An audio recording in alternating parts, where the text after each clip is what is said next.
الرحمن الرحيم سيقول السفهاء من الناس ما ولاهم عن قبلتهم التي كانوا عليها قل لله المشرق والمغرب يهدي من يشاء إلى صراط مستقيم صدق الله العظيم اللهم صل على محمد وعلى آل محمد كما صليت على إبراهيم وعلى آل إبراهيم إنك حميد مجيد اللهم بارك على محمد وعلى آل محمد كما باركت على إبراهيم وعلى آل إبراهيم إنك حميد مجيد رب زدني علما رب زدني علما رب زدني علما رب اشرح لي صدري ويسر لي أمري واحلل عقدة من لساني يفقهوا قولي سورہ بقرہ اور پہلے دوسرے پارے کی پہلی آیت مبارکہ اور دوسری آیت مبارکہ ارشاد باری تعالیٰ ہے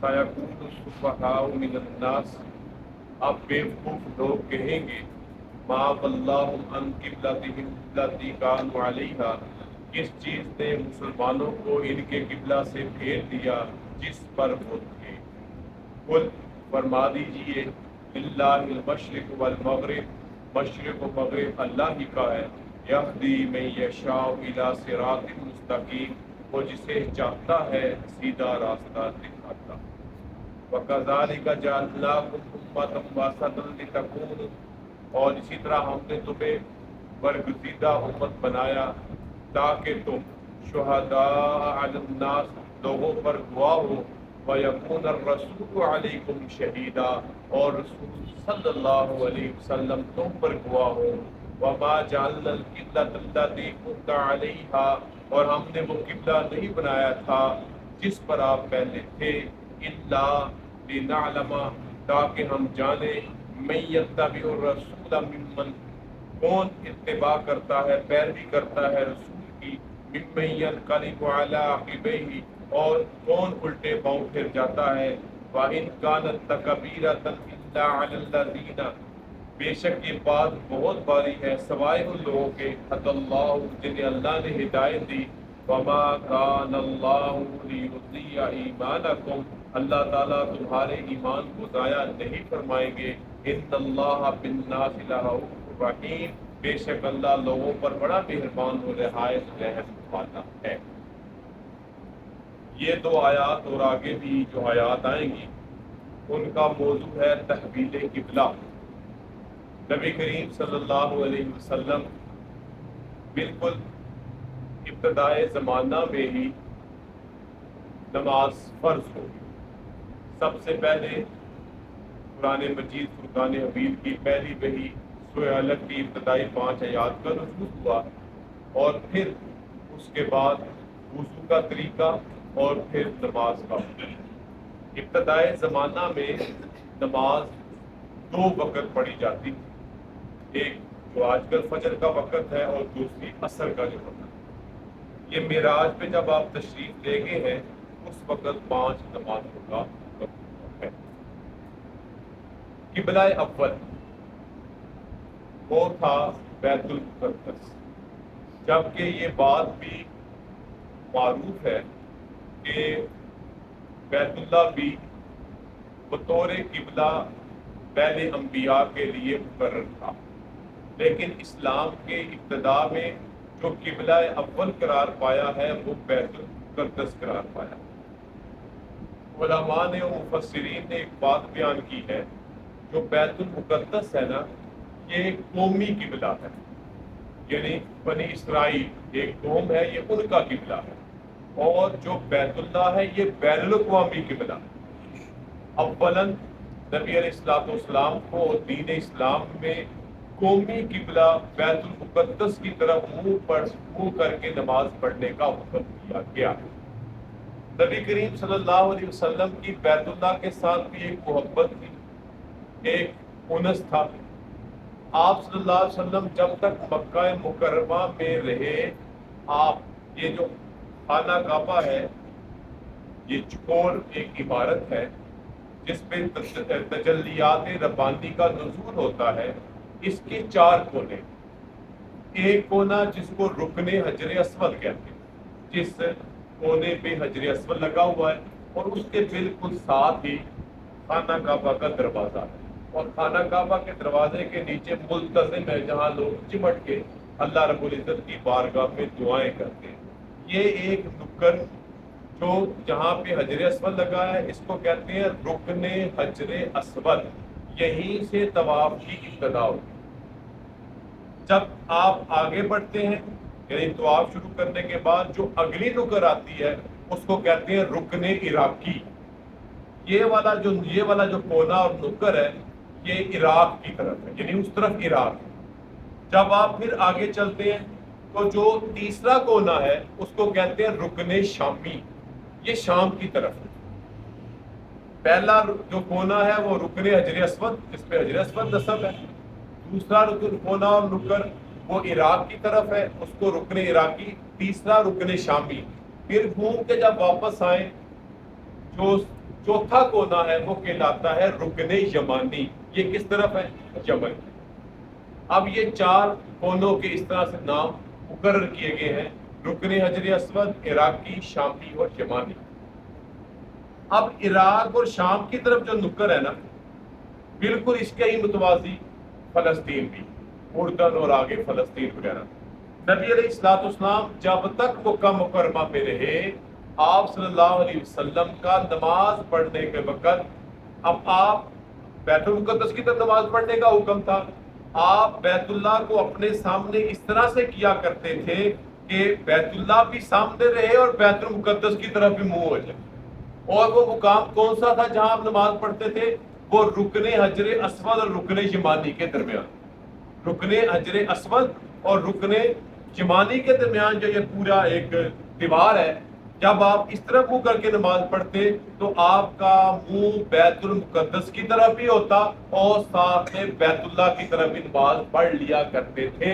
اس طرح آپ صلی اللہ علیہ وسلم قومی قبلے کی طرف نماز پڑھتے اللہ کے حکم کے موافق، اور اپنی محبت اور ایک بین الاقوامی قبلہ جو تھا انبیاء کا قبلہ، اس کی طرف بھی نماز کرتے تھے نماز۔ لیکن جب آپ مدینہ طیبہ تشریف لائے یہ سہولت موجود ہے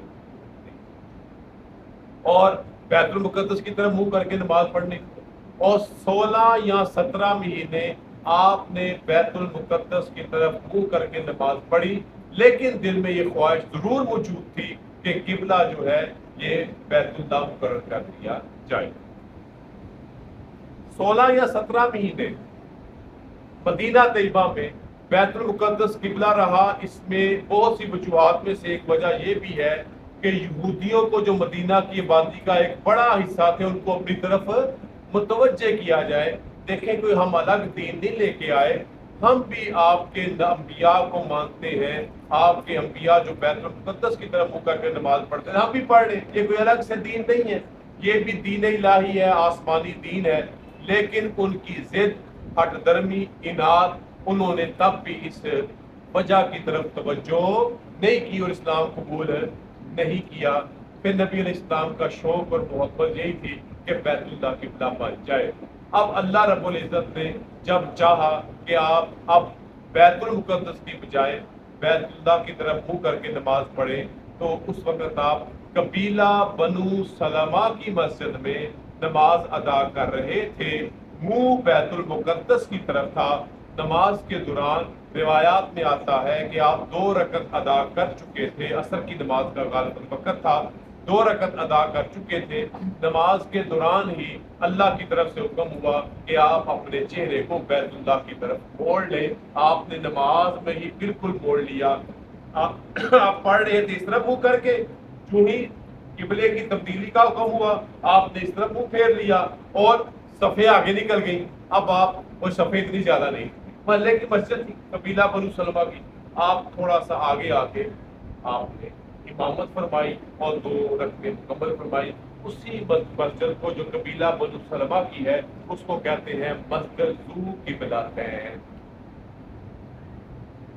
اب جب اللہ تعالیٰ قبلے کی تبدیلی کا حکم فرما رہے ہیں تو ابتدائیہ کے طور پر یہ آیت فرما رہے ہیں سَيَقُولُ السُّفَهَاءُ، اب بیوقوف لوگ کہیں گے، مراد ان سے قوم یہود اور منافقین ہے۔ اللہ تعالیٰ کے علم میں تھا کہ اعتراض کریں گے، یہ کوئی نیا شور مچائیں گے، ایک نیا پروپیگنڈا کریں گے؟ یہ کیسا مذہب ہے؟ پہلے ادھر منہ کر کے نماز پڑھتے رہے، آپ ادھر منہ کر لیا۔ تو اللہ نے پہلے ہی مسلمانوں کو نبی علیہ السلام کی طرف وحی کر کے فرما دیا سَيَقُولُ السُّفَهَاءُ مِنَ النَّاسِ، اب بیوقوف لوگ کہیں گے ما وَلَّاهُمْ، کس چیز نے مسلمانوں کو پھیر دیا ان قبلتہم التی کانوا علیہا، ان کے قبلے سے جس پر وہ تھے۔ یقیناً مدینہ طیبہ میں یہ پروپیگنڈا ہوا، یہ شور مچا، کہ یہاں تک شور مچا کہ یہ ان کو اپنے دین کے بارے میں شک ہے، ان کو اپنے دین کے بارے میں تردد ہے کہ آج پہلے ادھر منہ کر کے نماز پڑھتے رہے، اب منہ ہی پھیر لیا، مطلب یہ دین الہی نہیں ہے، اللہ کا نازل کردہ دین نہیں ہے۔ اور نمبر دو، یہ بھی کہنا شروع کر دیا کہ جو پہلی نمازیں پڑھتے رہے ان کا کیا بنے گا، جو دوسرے قبلے کی طرف پڑھتے رہے اس کا کیا بنے گا۔ اللہ نے اس کا آگے جواب بھی دیا ہے۔ اللہ نے پہلے جواب کیا دیا، قُلِ اللَّهِ الْمَشْرِقُ وَالْمَغْرِبُ، اے پروپیگنڈا کرنے والوں، شور مچانے والوں، تنقید کرنے والوں، اللہ ہی کے لیے مشرق ہے اور اللہ ہی کے لیے مغرب ہے۔ اصل مدار کیا ہے؟ اصل مدار کیا ہے؟ اللہ کے حکم کو پورا کرنا۔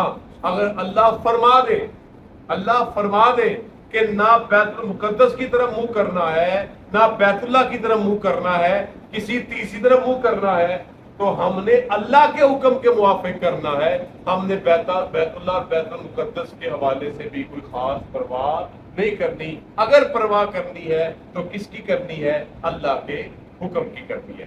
یہدی من یشاء الی صراط مستقیم، وہ جسے چاہتا ہے سیدھا راستہ دکھاتا ہے۔ یعنی یہ ایک آزمائش تھی، یہ ایک امتحان تھا جس پر صحابہ کرام کی جماعت پوری اتری، انہوں نے کوئی چوں چرا نہیں کی، حتیٰ کہ اس مسجد قبیلہ بنو سلمہ کی مسجد میں بھی جب یہ معاملہ ہوا کسی نے بعد میں پوچھا ہی نہیں، صحابہ کرام نے تو بعد میں پوچھا ہی نہیں کہ یہ کیوں ہو گیا۔ پوچھنے والے کون تھے؟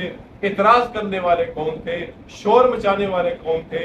یا تو منافقین کی جماعت تھی یا یہود کی جماعت تھی۔ تو یہاں سے معلوم ہوا کہ صحابہ رضوان اللہ تعالی عنہم اجمعین اللہ کے حکم کی کمال اتباع کرتے تھے اور اللہ کے نبی کی کمال پیروی کرتے تھے کہ سوال پوچھا ہی نہیں کرتے۔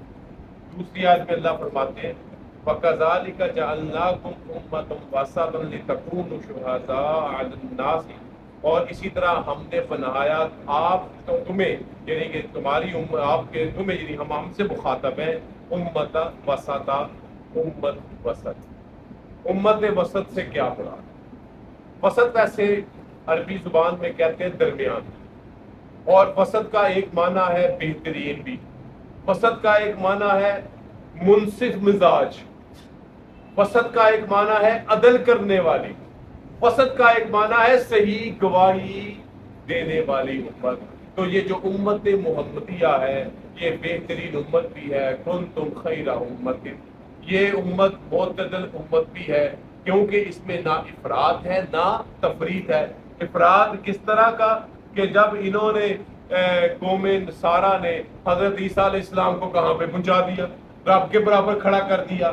نہ تفریط ہے، یہود کی طرح کے انبیاء کو برا بلا کہنا شروع کر دیا۔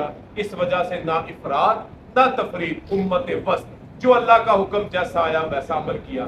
امت عدل بھی ہے، انصاف کرنے والی، اور امت گواہی بھی ہے۔ کیا قیامت کے دن یہ امت گواہی دے گی انبیاء پر۔ مختلف روایات ہیں جن کو مختلف احادیث کی کتابوں نے روایت کیا ہے، جو آگے آیت آ رہی ہے لِتَكُونُوا شُهَدَاءَ عَلَى النَّاسِ، تاکہ آپ ہو جائیں لوگوں پر گواہ، وَيَكُونَ الرَّسُولُ عَلَيْكُمْ شَهِيدًا، اور رسول اکرم صلی اللہ علیہ وسلم تم پر گواہ۔ مختلف روایات ہیں۔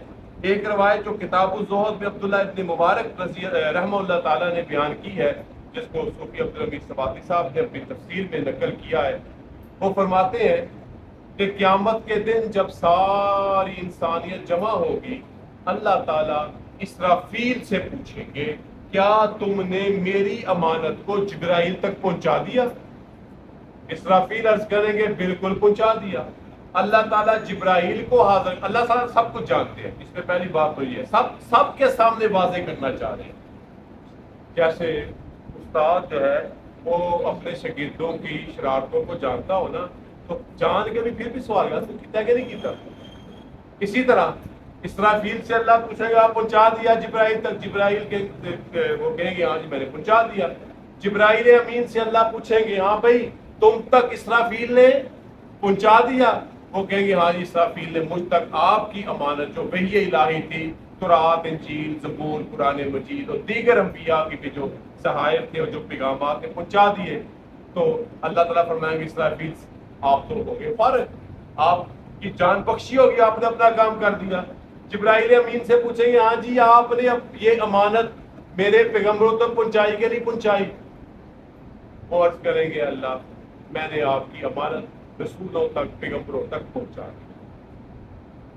اب اللہ تعالیٰ پیغمبروں اور رسولوں سے مخاطب ہو کے پوچھیں گے کیا تم تک جو امانت جبرائیل امین کی طرف سے میرے حکم کے موافق پہنچی تھی کیا تم نے اپنی امتوں تک پہنچا دی؟ وہ سارے کہیں گے جی پہنچا. وہ کہیں گے جی ہم نے جو آپ کا حکم تھا آپ نے آپ کا پیغام اپنی امت تک، اپنی قوم تک پہنچا دیا. اب اللہ رب العزت ان پیغمبروں، ان رسولوں، ان نبیوں کی امتوں سے پوچھیں گے ہاں بھائی تم تک اللہ کا پیغام پہنچا کہ نہیں پہنچا؟ ان میں سے کچھ مان جائیں گے، کچھ نہیں مانیں گے، انکار کر دیں گے نا کوئی نہیں پہنچا، ہمیں پتہ ہی نہیں کون آیا تھا، جھوٹ بولیں گے. اب جو جھوٹ بولیں گے کہ نہیں پہنچا، اب اللہ تعالیٰ امت محمدیہ سے گواہی طلب کریں گے. بلکہ نہیں، رسول اکرم جو انبیاء ہے رسول ہے، اللہ کہیں گے یہ تو کہہ رہے نہیں پہنچا، یہ انکار کر رہے ہیں. تو وہ رسول اور پیغمبر کہیں گے آپ امت محمدیہ سے پوچھیں. اللہ رب العزت امت محمدیہ سے پوچھیں گے کیا ان رسولوں نے اللہ کے اور میرے پیغام کو اپنی امت تک پہنچایا؟ امت محمدیہ گواہی دے گی بالکل پہنچا دیا. شہداء علی الناس، لوگوں پر گواہ ہو. یہ ہے اس روایت کا اصداق اس قرآن مجید کی ان الفاظ کے ساتھ. اب وہ امتیں جن کے متعلق امت محمدیہ نے گواہی دی ہوگی وہ کہیں گے یہ تو بعد میں آئے ہیں، یہ گواہ کیسے بن گئے؟ یہ تو آئے ہی بعد میں ہے، یہ گواہ کیسے بن گئے؟ اللہ فرمائیں گے بتاؤ ان کی جرح کا کیا جواب ہے؟ جیسے گواہ پہ جرح کی جاتی ہے، وہ کہتا ہے جی میں نے دیکھا وہ بندہ ایسے چوری کر رہا تھا. دوسرا وکیل جرح کرتا ہے ہاں بھائی تم اس وقت جب تم نے دیکھا تم کیا کر رہے تھے؟ تم تو اس وقت فلاں جگہ پہ تھے، ہمارا ریکارڈ یہ بتا رہے ہیں. جو بھی عدالتی کارروائی یہاں پر بھی یہی ہوگا. وہ امتیں کہیں گی یہ تو تھے ہی نہیں، گواہی کس بات کی دے رہے ہیں؟ اللہ فرمائیں گے ہاں جی بتاؤ گواہی کس طرح سے دے رہے ہو؟ تو وہ کہیں گے ہمیں ہمارے پیغمبر صلی اللہ علیہ وسلم نے بتایا تھا کہ پہلے پیغمبروں نے اللہ کا پیغام جیسے کہ پیغام پہنچانے کا حق تھا پہنچا دیا ہے. اور پھر اللہ رب العزت رسول اکرم صلی اللہ علیہ وسلم کی طرف متوجہ ہوں گے ہاں بھائی ایسا ہی ہے. وَيَكُونَ الرَّسُولُ عَلَيْكُمْ شَهِيدًا، تو رسول پھر تم پر یعنی ہماری گواہی دے گی ہاں ایسا ہی ہے. میں نے ان کو بتایا تھا کہ اللہ کا پیغام پہلے رسولوں نے اپنی امتوں تک پہنچا دیا. تو یہ ہماری امت کی فضیلت ہے. وہ اسی فضیلتوں کی بنیاد پر، ایک فضیلت کی بنیاد پر ہمیں امت وسط بھی کہا گیا. آگے اللہ فرماتے ہیں یہ تو ایک اچھا یہ تو فرمایا نا وَكَذَلِكَ جَعَلْنَاكُمْ، اسی طرح ہم نے تم کو بنایا امت وسط.